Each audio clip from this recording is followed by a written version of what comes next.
जय हिंद साथियों, कैसे हो आप सभी। उम्मीद करता हूँ आप सभी अच्छे होंगे। लास्ट वीडियो में हमने देखा था कि हम किसी वस्तु पर अगर एक छूट मिलती है तो उसका अंकित मूल्य या विक्रय मूल्य कैसे निकालते हैं। आज हम देखेंगे किसी वस्तु पर दो छूट मिलती हैं, दो क्रमिक छूट मिलती हैं, तो हम उस वस्तु का विक्रय मूल्य या अंकित मूल्य कैसे निकालते हैं। चलिए शुरू करते हैं। एक वॉशिंग मशीन का अंकित मूल्य 1000 रुपए है। ओके, एक ग्राहक को 20% और 10% की दो क्रमिक छूट मिलती हैं, तो विक्रय मूल्य ज्ञात करें। दो क्रमिक छूटों का मतलब है पहले किसी वस्तु पर 20% की छूट मिलती है, फिर उसके बाद जो बचा हुआ मूल्य होता है 20% निकालने के बाद जो बचा हुआ मूल्य होता है उस पर 10% की छूट। तो ऐसे तो आप कहोगे कि 20 और 10 30% हो गया, तो क्या हम एक ही बार में 30% की छूट नहीं दे दें? नहीं, ऐसा नहीं हो सकता। एक ही बार में 30% का मतलब है इस मूल्य से ज्यादा की छूट देना। ये जो दोनों मिलकर बनेंगी वो बनेगी 28%। कैसे? एक सक्सेसिव मेथड होता है जिसका फॉर्मूला होता है a plus B minus A B upon 100। A मानते हैं हम पहली छूट को और बी मानते हैं हम दूसरी छूट। चलिए निकाल कर हम बता रहे हैं आपको। 20 plus 10 minus 20 into 10 upon 100। Okay, चलिए अब देखो, एक जीरो से एक जीरो कैंसिल, एक जीरो से एक जीरो कैंसिल। जब संख्याएं मल्टीप्लाई में होती हैं तो हम जीरो से जीरो काट सकते हैं, जब संख्याएं प्लस माइनस में होती हैं तो हम जीरो नहीं काट सकते। ओके, चाहे हम इनकी गुणा करके भाग देते थे 100 से 100, इसको 200 आंसर आता है यहाँ पे। 20 की और 10 की जब हम गुणा करते 20 ताई 200, तो हम तब भी आंसर 2 ही आता, 2 एकम 2, अब भी आंसर 2 ही आ रहा है। यहाँ पे ये जोड़ेंगे, ये हो जाएगा 30 माइनस 2, 2 एकम 2, तो जो आंसर आ गया वो आ गया 28। तो 28% निकल के आया, यानी कि ये जो दो छूट है वो बराबर है 28% के। ओके, तो अगर एक छूट अगर ग्राहक को एक छूट मिल रही है 30% की और दूसरी छूट मिल रही है दो क्रमिक छूट मतलब 20 और 10 की, तो ग्राहक को जो फायदा होगा वो जो 30% की एक सिंगल छूट मिल रही है उसमें होगा, और जो दुकानदार होगा उसको इस वाली छूट में यानी कि दो क्रमिक छूटों में फायदा होगा, क्योंकि उसे 30 की जगह सिर्फ 28% की ही छूट देनी है। तो अगर आप दुकान पे कुछ चीज खरीदने जाते हो तो दो क्रमिक छूटों की जगह उतनी ही दोनों को ऐड करके बोलो एक सिंगल ही छूट दे दो हमें। चलिए, ये तो हो गया सक्सेसिव मेथड। हम लोग इसे डायरेक्ट करेंगे। देखो, मूल्य कितना है? 30,000 रुपए। ओके, इंटू करेंगे, चाहे हम तो 28% यहाँ पे लगा दें। ओके, चलो 28% ही निकालना है, यानी कि दोनों छूट मिलकर कितनी हो गई थी? 28%। तो 100 में 100, कोई चीज 100 है उसमें से जब 28% निकल जाएगा 100% में से, तो बचेगा कितना? 72।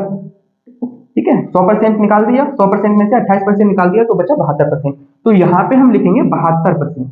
ओके, और नीचे प्रतिशत का, प्रतिशत के लिए हम 100 लगा देंगे, 100%।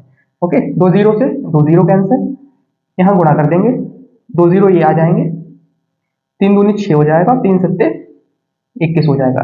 तो जो विक्रय मूल्य निकल के आया वो 21,600, यानी कि 30,000 की कोई वस्तु है, दो छूट मिलने के बाद 21,600 रुपए की वो चीज बिकेगी। तो कौन से ऑप्शन में? ऑप्शन नंबर ए 21,600, यानी कि ऑप्शन नंबर ए जो होगा राइट हो जाएगा। अब इसे हम दूसरे तरीके से भी निकाल सकते हैं, जैसे टाइप नंबर 2, टाइप नंबर 2 है, जैसे 30,000 को हम ऐसे ही लिख लेंगे। ओके, 30,000 को हमने ऐसे ही लिखा, पहली छूट कितनी है? 20%, तो 100 में से 20 गया 80। यहाँ पे हम देखो बहुत से बच्चे क्या करते हैं, इन्हीं छूटों को डायरेक्ट लिख देते हैं, जैसे 20 दी है तो यहाँ पे 20 लिख दिया। ऐसा नहीं करना है, 100 में से हमें घटाकर लिखना है। ओके, तो 100 में से घटा के लिखा हमने पहले, तो हो गया ये 80 अपॉन 100। ओके, फिर हमने क्या किया, दूसरी छूट मिली।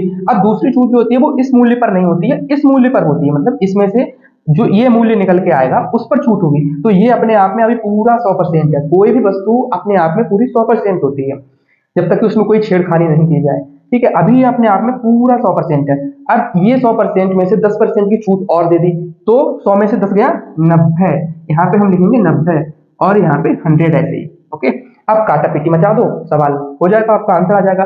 दो जीरो से दो जीरो और दो जीरो से दो जीरो। अब यहाँ पे 3 बचा, 80 बचा, 90 बचा। ओके, 3 गुणा 80 और गुणा 90 कर दो, 3 अट्ठे 24 और 24 नेमा 200, 216। 216 और 2 जीरो, एक जीरो ये, एक जीरो ये, ऐसे। तो आंसर आ गया 21,600। यही तो आंसर था हमारा 21,600, और वहां भी 21,600 आ गया। तो ये दो तरीके थे एक सवाल को हल करने के। एक सक्सेसिव मेथड था ये वाला यहाँ तक, ठीक है, और यहाँ से ये दूसरा टाइप था। तो इसमें हम अलग अलग छूट को हम डिवाइड करके भी कर सकते हैं, और इसमें अगर अगर एक दो छूटों को अगर हमें एक बनाना है तो हम ये वाला फॉर्मूला लगाएंगे पहले, a plus B minus A B upon. हम आइए दूसरा सवाल करते हैं इसी तरह का। दूसरा सवाल है, रजत द्वारा एक शर्ट पर 20% और 30% की दो क्रमिक छूट दी जाती है। यदि शर्ट का अंकित मूल्य 800 रुपए है, 800 रुपए है, तो छूट का मूल्य कितना होगा? देखो यहाँ पे विक्रय मूल्य पूछा था और यहाँ पर छूट का मूल्य पूछा है। मतलब जो विक्रय मूल्य आएगा उसे हम इसमें से घटा देंगे तो हमारा छूट का मूल्य भी निकल के आ जाएगा। ओके, चलिए सेम प्रोसेस करेंगे हम वही, चाहे टाइप नंबर 1 से कर लो चाहे टाइप नंबर 2 से कर। हम इसे कर रहे हैं 800 रुपए अंकित मूल्य है, पहले दी 20% की छूट। देखो जो छूट पहले दी जाए उसे पहले लिखना है, जो छूट बाद में दी जाए उसे बाद में लिखना है। ये पॉइंट नोट कर लो आप। 20% की छूट दी, 100 में से 20 गया 80 अपॉन 100 इंटू 30% की दी तो 100 में से 30 गया 70 अपॉन 100। 2 जीरो से 2 जीरो, 2 जीरो से 2 जीरो, तो जीरो काटना बहुत अच्छा लगता है, ठीक है। अब इसे कर लो 8 इंटू 8, 8 इंटू 8 इंटू 7, इनकी गुणा कर दो। 8 फोर 64, 64 64 के 60 की कर दो इधर, 64 इंटू 7, 7 चौक 28 के 8, 7 छक 42, 42 और 2 44, ये निकल के आ गया विक्रय मूल्य। अब हम क्या करेंगे, टोटल 800 अंकित मूल्य था, 800 में से ये घटा देंगे, 800 माइनस 400, इसमें से घटाएंगे, असली दहाई 10 में से 2 बचा और 9 में से 5 बचा, 7 में से 4 गया 3 बचा, 352। देखो कौन से ऑप्शन में है 352? Option number C, C is the right answer.